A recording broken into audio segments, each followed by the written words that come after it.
Adakah kenikmatan saat bersusah payah? Di mana letak kebahagiaan itu?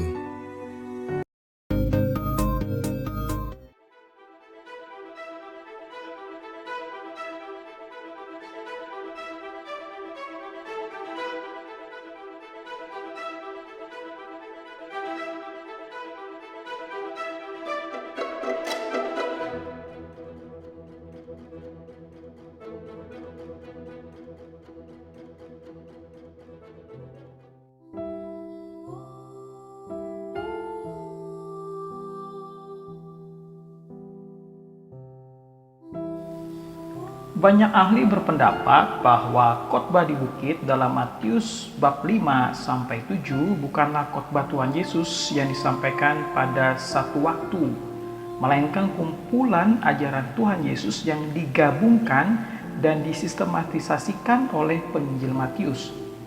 Khotbah di bukit disebut pula sebagai manifestasi seorang raja. Artinya, khotbah di bukit harus kita taati dan patuhi sebagai bentuk pengakuan bahwa Yesus adalah Sang Raja. Kata bahagia dalam bahasa Yunaninya adalah makarios. Inilah suatu joy yang tidak terganggu oleh perubahan situasi hidup apapun. Kalau happiness tergantung pada situasi kehidupan. Sukacita yang Tuhan Yesus berikan tidak ada seorang pun yang dapat mengambilnya.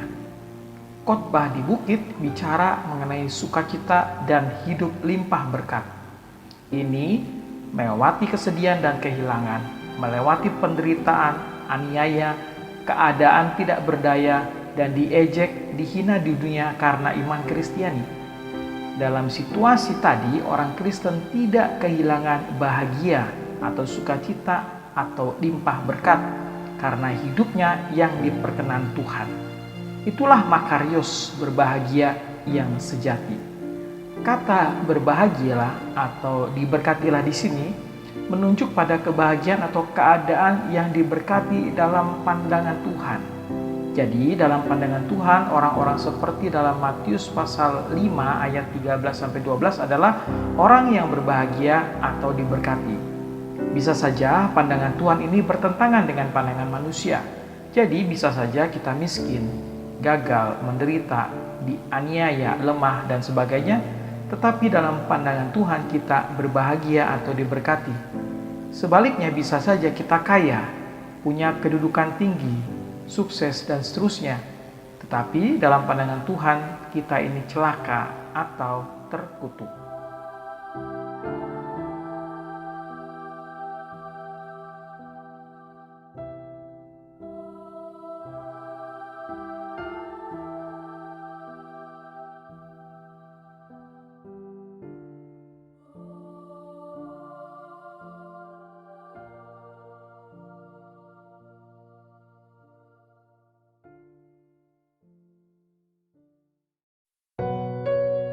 Apa yang akan kita lakukan hari ini? Apa yang bisa kita lakukan? Untuk orang lain? Atau hanya untuk diri kita sendiri? Hidup tampak sulit. Bisakah kita berjalan dengan yang lain tanpa merugikan orang lain? Tanpa mengambil hak orang lain.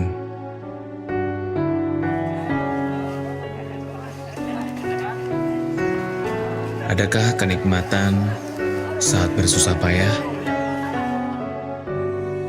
Di mana letak kebahagiaan itu?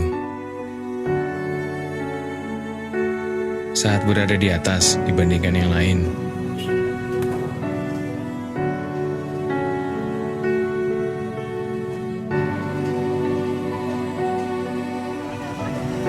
Belum cukupkah dan bahagiakah dengan apa yang kita punya?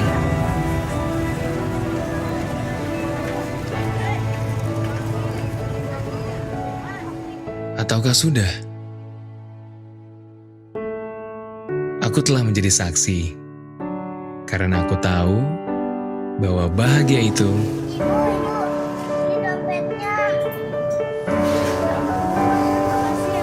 bukan apa dan seberapa banyak jumlah uang yang kita punya.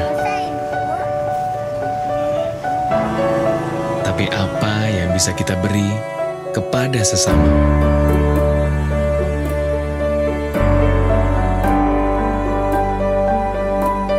Saat di tengah kesulitan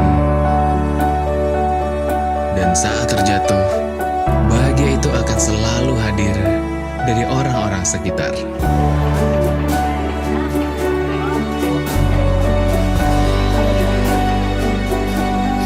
Begitu bernilai sebuah pertemanan.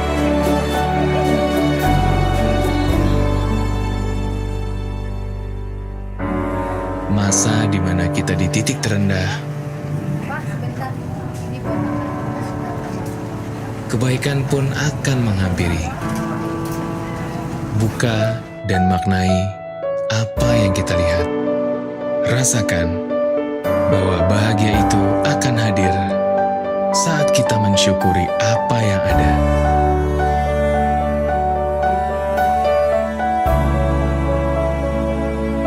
Kita tidak sendiri.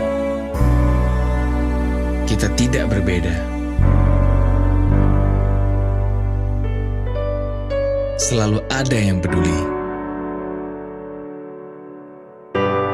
Sedikit sentuhan kasih sayang akan membuat kita bahagia. Karena bahagia itu sederhana.